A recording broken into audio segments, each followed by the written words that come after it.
कि उनका जो काम था निश्चित रूप से वो अपने काम के प्रति बहुत ही गंभीर थे और उनकी संकल्प शक्ति इतनी मजबूत थी कि वो जब भी यहाँ काम के लिए आते थे वो निश्चित रूप से दिन भर उनका जो उपयोग हम लोग लेते थे वो काम में ही लगे रहते थे। मेरा भी अनुभव नगर परिषद के पूर्व मेरा कोई डायरेक्ट हस्तक्षेप तो नगर परिषद में नहीं था, लेकिन जब से हम लोगों ने नगर परिषद की जिम्मेदारी संभाली है, हमारा 3 साल का कार्यकाल हुआ है, उन्होंने उनका संपूर्ण हमको दिया है और आज हम लोग जो भी काम कर पाए हैं निश्चित रूप से उनका योगदान उसमें बहुत महत्वपूर्ण है। पुंडलिक बाबू जी के बारे में मैं जितना कहूँ उतना कम है।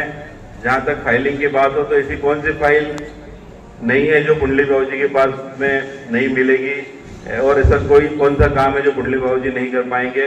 हमारा ऑफिस में कोई भी काम होता है तो सबसे पहले हम पुंडलिक बाबू जी को याद करते हैं। इंदौर से लेकर भोपाल तक सारे अधिकारी पुंडलिक बाबू जी को जानते हैं और हम लोग भी कभी जाते हैं इंदौर या भोपाल तो हम सबसे पहले पूछते हैं पुंडलिक बाबू जी कैसे हैं, वो नहीं आए। तो ऐसे पुंडलिक बाबू जी ने अपने काम की पहचान बनाई है। पीडब्ल्यूडी का काम वो लगातार देखते हैं और ये काम ऐसा है कि जहाँ भी जाते हैं विवाद की स्थिति उत्पन्न होती है, लेकिन वो समझाइश से अपने स्वभाव से जिस तरीके से भी वो ट्रीट करते हैं हर स्थिति को संभाल लेते हैं। हम लोग उनको बोलते हैं कि यहाँ जाओ इस तरीके से करके आओ और हम तो यही चाहते हैं कि वो डांट के और फटकार के या सख्ती से उसको काम को करवाएं, पर वो अपने तरीके से उस काम को हैंडल करके आते हैं। निश्चित रूप से पुंडलिक बाबू जी की कमी हमको बहुत खलने वाली है, लेकिन मैंने उनसे कहा है कि भी अब आपको और गाली खाने का काम करना है लगातार, तो उन्होंने मेरे इस आग्रह को स्वीकार किया है कि जब तक हमारा कार्यकाल रहेगा वो हमको उनका सहयोग देते रहेंगे। किसी भी सरकारी कर्मचारी की सफलता का द्योतक है कि वो बड़े सकुशल किसी भी विभाग से रिटायर हो रहा है।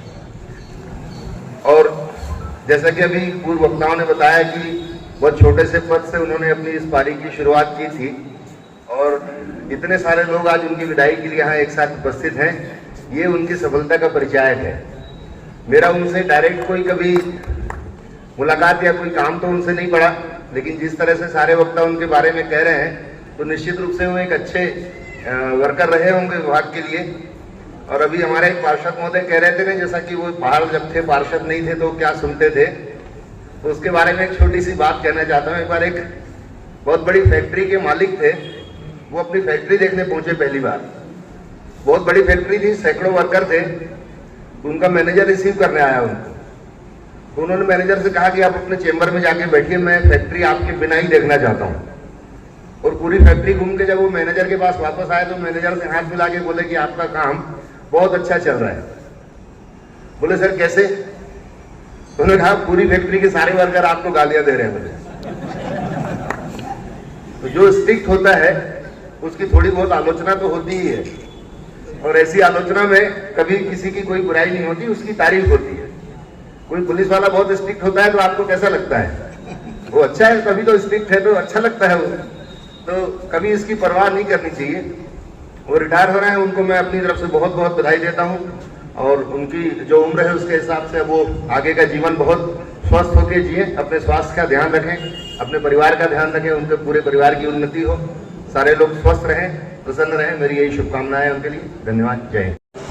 कठिन मन से विदाई समारोह रखा गया भूदेव बाबू जी, पुंडलिक बाबू जी का। दिनों में जिनकी बहस हम लोगों से हुई है, जितने परिषद यहाँ बैठी है सबसे बहस का दिन कभी एक बार हुई है, यहाँ तक कि अपने गांव के लोगों से भी उनकी बहस हुई है। पर सब उन्होंने बाद में प्यार से समझा कर जो भी काम किया है वो हल कर दिया है। उनके अनुभव का फायदा अपने गांव को उन्होंने पूरा दिया है और नगर परिषद ने उसका उपयोग भी किया है। एक बात याद है मुझे कि एक पूजा का कार्यक्रम था और पूजा थाली नहीं थी, उसकी व्यवस्था भी बाबू जी ने अपना जो लॉकर रहता है वहाँ करके रखी थी। इतना ध्यान उनका नगर परिषद के ओर रहता था, इतना समर्पित आज जो नगर परिषद में जो काम करते उसके प्रति इतने समर्पित थे। ऐसे बाबूजी जो वरिष्ठ बाबूजी हैं उनको कांग्रेस पार्टी की ओर से आगे के भविष्य के लिए हम बहुत बहुत शुभकामनाएं देते हैं। कर्मचारी के लिए रखा गया है और आज बड़ी दुखे मन से आज उनको हम विदाई दे रहे हैं। हमारे परिषद में कर्मचारी बाद में थे, वो हमारे काका पहले थे। हम शाहपुर के, शाहपुर हमारा, ऐसा हम दोनों का नाता था। और आज वो रिटायर होकर घर जा रहे हैं, उनके उज्जवल भविष्य के लिए कामना करता हूँ। बस यही कहकर वो शब्द समाप्त करता हूँ। उस आदमी है तो पुंडलिक बुद्धे जी है। पर यहाँ आने के बाद समझ में आया कि नगर परिषद को अपना संपूर्ण देने वाले हमारे आदरणीय काका जी हैं। शुरू में लगता है दूर से कि कोई व्यक्ति नगर पालिका को अपना समझता है, लेकिन सही में कोई अपना समझता है अगर ये देखना है तो वो पुंडलिक बुद्धे जी है। इनके द्वारा संस्था के लिए हमेशा व्यक्तिगत दुश्मनी भी ली है। कई बार सामने आकर संस्था के लिए, क्योंकि व्यक्तिगत झगड़ों में भाग लेना सीधा सा अपनी व्यक्तिगत दुश्मनी लेने जैसा कार्य हो जाता है, उसमें भी ये खुद से खड़े हो जाते हैं और नगर परिषद के लिए अच्छे कार्य करते रहे। आदरणीय काका जी द्वारा सभी पार्षदों एवं अध्यक्षगणों का भी हर कार्य में सहयोग प्रदान करते रहे। मैं प्रभु से यह प्रार्थना करूंगा कि अब रिटायरमेंट के बाद इनका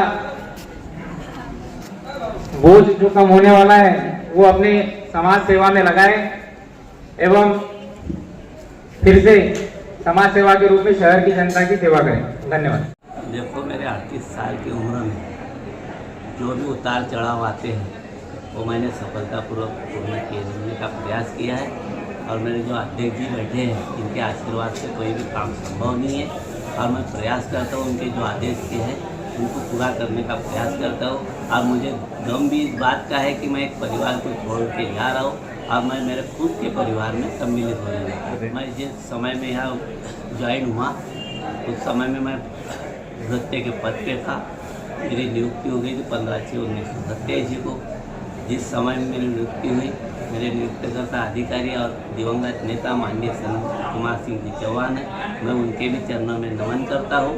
मैं वर्तमान में अपर डिवीजन कलर के पद पर था और मेरे अर्धवार्षिक पूर्ण होने के कारण मैं आज दिनांक 30/6/2025 को सेवानिवृत्त हो रहा हूँ। इसके बाद में भी मुझे अध्यक्ष जी जो आदेश देंगे उसका सराहना करता हूँ और मैं उसके आदेश का पालन